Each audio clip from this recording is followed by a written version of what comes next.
Hey everyone, welcome back to Easy Minimalism for Busy Moms with Jody and Linnea. As we get into the fall, lots of us are beginning to think about the upcoming holidays. Jody and I wanted to share a special episode from our archives that we believe will help you as you begin to make plans.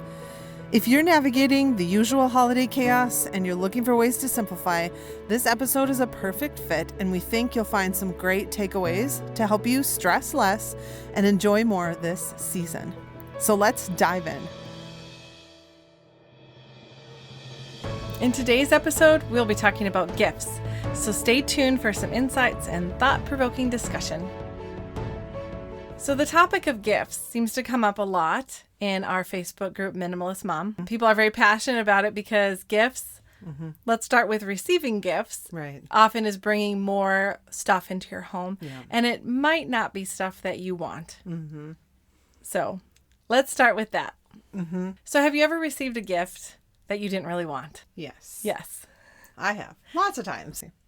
So one thing that has helped me is the gratefulness. Let's say somebody gives me a gift, but it's not really my thing.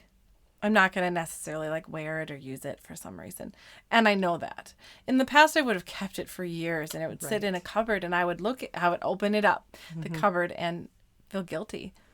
And I would feel bad because I want it. Right. It's not their fault that it's not my thing. Right. It's on me. This is my problem. Yes. So I would feel bad, but now I just take a moment to feel thankful for this gift. Yes. And thankful for that person. Right. And then I just pass it on, donate it or something to someone else who it's going to bring joy to. Somebody else who is looking for this item. Someone else who could benefit from this item. Right. I might post it on a Buy Nothing group. I might give it away. Yeah. Donate it. Right. And I feel good about that because the gift giver is wanting to show love. Right. And appreciation or something. And I felt the love and appreciation. Right. So the purpose of the gift has been fulfilled. That's right. That's exactly right. I was just going to say that. Yeah. The gift is not about the intention of the giver wasn't for it to be a burden. Yeah. It was for it to be a blessing. Right. And a way to show thoughtfulness and kindness and love. Yeah. So sometimes we've noticed in our large Facebook group, people are very offended when they received gifts. I think that's kind of a theme at the beginning of minimalism. Right. How do I get people to stop? Yeah. Sometimes the gift giver, that's their love language. Right. And so it is hard to get them to stop. Right. And maybe then they don't know how to show love. Yeah. Maybe this is all they know because of their childhood or something. Right. This is how they know to show love. And this is how they feel love. Right. And so to kind of close that door, it can be hurtful for relationships in your life. Right. So how do you bridge that gap between someone who really wants to give a lot of stuff and what a blessing, first of all. Right. To complain about, somebody wants to show love to me through their stuff. Right. It's hard, but I do totally understand that. I do have a family member that everything was always gifts. Right. No other of the ways to show love were done. And so it was gifts or nothing. And so it does bring this level of, they don't know me. Right. And so I do understand all of that, but it's still that you have someone in your life who wants to do a certain way of showing their communication with you. And I understand that sometimes gifts can be manipulative. Sometimes gifts can be a way to make you feel guilty. I do understand there's more complex relationships out there, and that's not necessarily the topic that we're touching on. That would have to be for a future podcast where we interview a therapist or something. Yeah. We're just really sticking to more of simple relationships. Yeah. So one thing that you could do, especially heading into this holiday season, but this could apply to birthdays, any kind of celebratory times in your life, is to ask for no gifts. Yeah. If you feel that won't be received very well by the person, I would probably skip that one. Right. But if you feel it might be received by that person, maybe you do an activity with them together. Quality time, that's another way to show love. Yes. Yeah, making that suggestion to them and just say, hey, can we do something different this year? Why don't we do something together? Yeah. Instead of spending money on giving each other things, why don't we buy tickets to go see the Nutcracker together and then go out for dinner afterward? Yeah. Have an experience, something together that's quality time. And then they can still if gift giving is their love language, they can still get that part fulfilled in that. Right. Buying tickets. Yeah. Right. Or if it's someone you're really close to, a family member that is receptive to this kind of suggestion, you could maybe suggest just gifts for the kids and not for the adults. Or maybe you could do like a drawing names so that everyone just has one person's name. Right. Especially with a big family. Yeah. Or maybe you could see if they would be open to like suggestions, like if you made a wish list. Mm-hmm. So that way you could ask for things like gift cards to things that you want instead of items that you wouldn't want to have in your house. Yeah, absolutely. Yeah, gift cards to furniture store if you need to replace a couch, or IKEA, Amazon gift cards, grocery store gift cards. Massage, all that stuff. There's so much in our life that we need on a consistent basis, especially groceries or clothing. But gift cards can be a really easy way to give someone that so that they can just get what they need. Right. And sometimes with friends or family, I've done the no gifts, more of an activity. I have a younger sister who has a day right before me of her birthday. So our birthdays are right next to each other. And so for many years, we're like, let's skip it. Let's just each get ourselves something. And because it's like getting a birthday gift for someone else on your birthday and then getting, just skip it and we'll just treat yourself. And we haven't lived in the same part of the country for a long time. So it does make it easier too. We can't necessarily do something together. Sure. Also possibly asking for an experience for your family. Yeah. So if you're typically getting a lot of stuff that you don't need that you end up regifting, donating, giving away in a buy nothing group, maybe this year ask for tickets, like you mentioned, or a membership to a children's museum, a science museum, membership to a zoo, or anything else in your area. That can be great because it's that gift that keeps on giving for the entire year. Right. So every time you want to do that activity, oh, remember, Grandma gave us this. Oh, yeah, this is so great. We get to go many times. Swimming lessons, horseback riding, music lessons. That can be that's a little bit more expensive, music lessons, but it can be a great gift that has like a lasting benefit. Oh, and if you live in a part of the world that has really cold winters and your kids go crazy in the winter because they're so full of energy and there's not enough exercise, having something where they can go burn off steam, like an indoor gym or a club. Right. They have trampoline parks, ninja parks, indoor baseball. Yeah. That kind of stuff. It can be very helpful. Yes. To have a place to go. Yes. Also getting a gift of a membership like Amazon Music, Netflix, Prime, Hulu, or even Pimsleur for an educational activity. There's so much out there that can bring a lot of benefit to your family and is a great gift. Yeah, we have asked the grandparents for money for outings because we are full-time RVers, and this year we are planning to go to Florida, and so there's all kinds of things we want to see down there, activities. So I just send them a list of the places that we want to go, and they can decide if they want to give some money towards that. But we're really looking forward to all those experiences, and it's great because they're quality time together as a family, but they're also super educational for the kids and much more meaningful than any gift. And we really just don't have room for stuff because we live in an RV. There's no room. So the kids get stuff that doesn't fit. It ends up in our storage where they can't get it unless we're home, which is usually in the summer. So it's there's a lot of motivation for the grandparents to comply with our requests, but they're very good about it anyway. So. Yeah. Right. And then you can go there, take a picture, text it to a grandparent and say, thanks for this wonderful gift.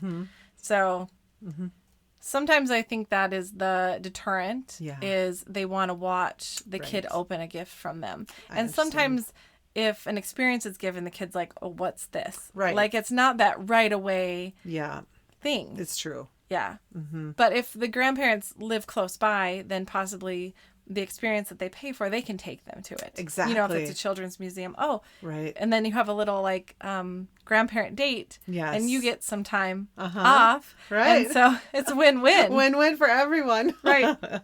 And a family vacation is another way to have that experience. So some families will have a vacation instead of giving gifts into the family.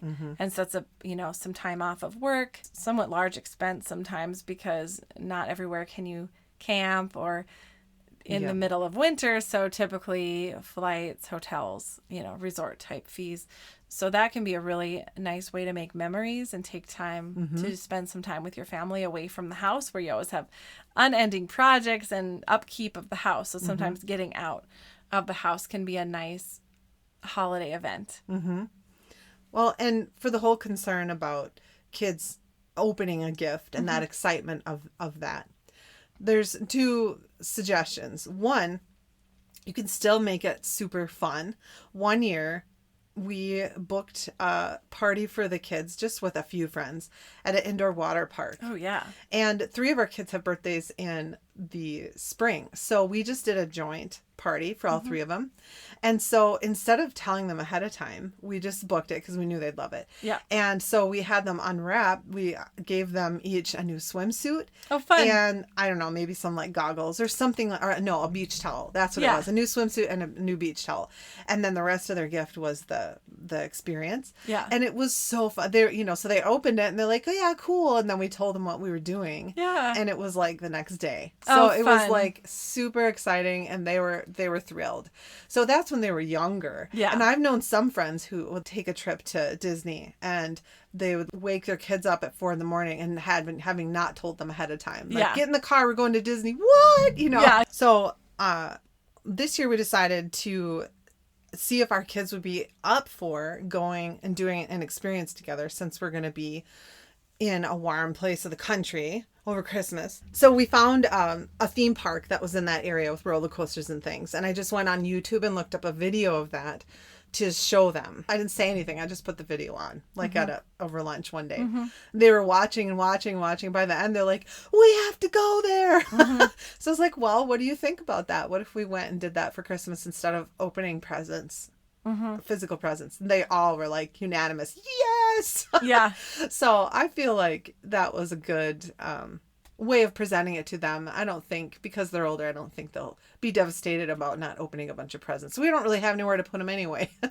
Last year we did that. We had a bunch of presents and I had to keep them like on my bed during the day and then move them.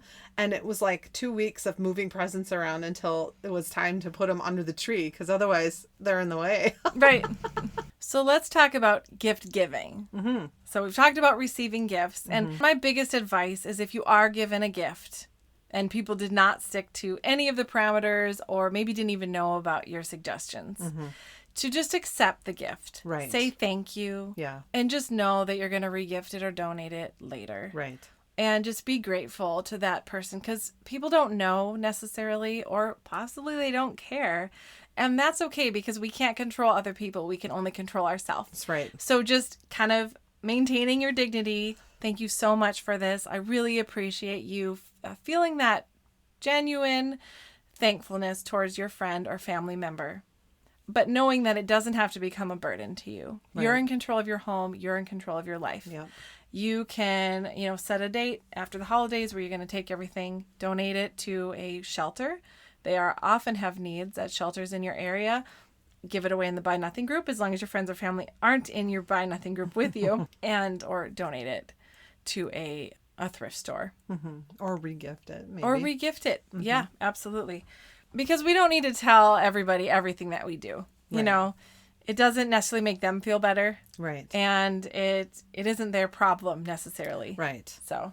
And, getting upset with them for giving you something isn't really going to help anything either. No. Right. So let's talk about gift giving. So now that you're a minimalist, how does gift giving compare to how it used to for you? Right.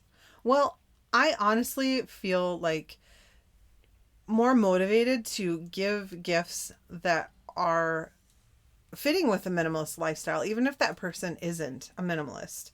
Right. If I don't know something specific that they're looking for or want. If I have no idea what they want, if they haven't given me ideas. The reason is because even if they're not a minimalist necessarily, why do I need to add to any clutter that they have? Especially if I don't know if it's something they're going to use. then I really would try to stick to things, unless it's just like something I know will be really meaningful to them, or something I'm that they're likely to use. So maybe like something consumable that I know that they like to use. This is a silly little example, but I know that my mom loves Carmex. Sure. She has them in every drawer everywhere. Yeah. So, I mean, if I was just looking for something little, I would get that for her. I know she would use it. And yeah, that's a great one. My husband really likes strong peppermint, like Burt's Bees or something else chapstick, but really strong peppermint. And so definitely around the holidays, I'll get him that. And if it's a really good deal, then I might get him enough for the year. Why not? I know he's definitely going to use them. Right. And he doesn't like really any other kind. And it's been enough years that I know it will get used. I typically don't give friends as many gifts as I used to. I might take somebody out for dinner and then pay for it, or go to a movie with them. So it's more of that quality time thing. Right. Go on a walk. Some friends I do give gifts, but I try to, and it's not about individual friends. It might be about the kind of mood that I'm in, or maybe if they have given me a lot of gifts, and gifts might be more of their love language. So I kind of watch that and see what they value in their life. Right. And then I try to give like sustainable and consumable items.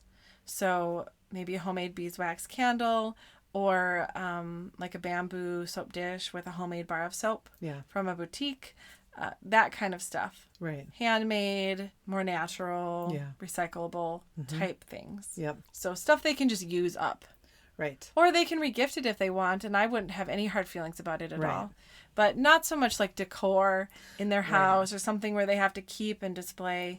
I want them to be able to pick their own stuff. Something I do for nieces and nephews is I either give cash or gift cards. Yeah.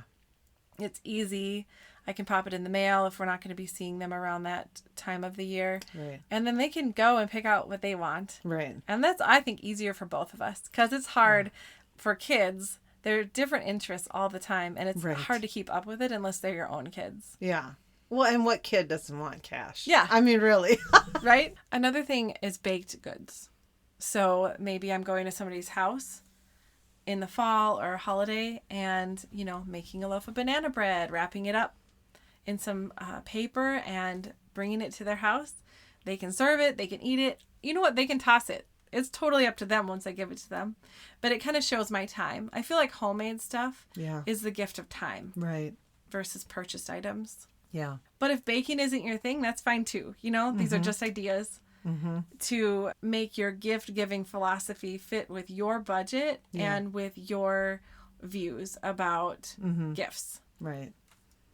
Sometimes when you give gifts in a certain manner of like you give experience and you give your time and you give this or that, people start to reflect that back at you because they see, oh, that's what you want. Yeah. And so they start to mirror that. And then, so you really want to make sure the gifts you're giving fits with your philosophy for life. One thing that I've done for my mother-in-law in the past was I've noticed that she shops with reusable canvas bags. And so I have ordered a bag for her with a picture of my kids on it. So she sees her grandkids' faces every time she shops. Oh, that's nice. Yeah. We know that holidays can often be a stressful time for moms, so we put together a downloadable PDF full of tools to reduce stress. It has a gift idea list and planner, a section on self-care, tips on holiday food planning, including blank meal planning guides, and more. Or if you simply want the gift idea list, we have that available separately. You can find the links in the description of this podcast. And that's a wrap for today's episode about minimalist gifts. We hope you enjoyed delving into this topic with us and found a few tips that might help you on your journey. We want to extend a heartfelt thank you to our amazing listeners for tuning in. Your support and curiosity are what keeps us going. For more tools and resources to help you on your journey toward a simpler life, visit our website, www.123minimize.com. If you found today's episode valuable, don't forget to subscribe to this podcast so you never miss an opportunity to explore new ideas and perspectives. And if you're inclined, leave us a review, which helps to spread the word to others who might enjoy the journey too. As always, feel free to connect with us on Facebook or Instagram to share your thoughts, suggestions, or just to say hi. Until next time, stay motivated. Take care.